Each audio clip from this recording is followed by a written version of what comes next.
Did you know that 19 million Americans suffer from fear-related disorders?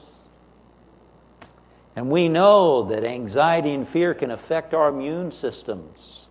They can interrupt sleep and cause everything from acne to ulcers, and can immobilize us and prevent us from succeeding in achieving the good we desire. How do we overcome fear and develop courage?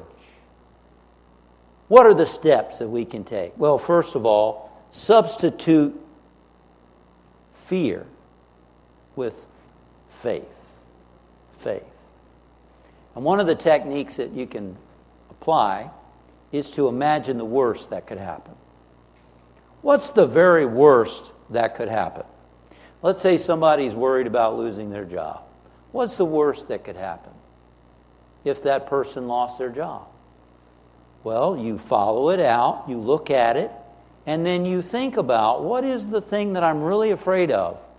And then you acknowledge, with God, I can handle that. I can handle that. With God, everything's going to work together for my good. Perhaps I'll even find a better job, as many people do, when they no longer... There's been many folks who have found even better work to do. Or they've created their own business. Or they've gotten their minds working in such a way that they went on to go into a whole new field. Everything working together for good. What is the worst that could happen? Follow that line of thinking. I once received a phone call from a lady who was afraid. She previously had operations on both of her eyes. And she was going to the doctor that afternoon, and she called me because she was afraid. And I said, what are you afraid of? She said, well, I have ocular degeneration. And I'm afraid I'm going to go to the doctor, and he's going to tell me that there's nothing he can do. And I said, well, if that's true, then what? What would happen? And she said, well, then I know that with God I'd be able to handle it, whatever would happen. I said, that's right. Now I'd like you to replace your fear with faith. I pointed out that during the course of the conversation, she had mentioned many times, I have ocular degeneration.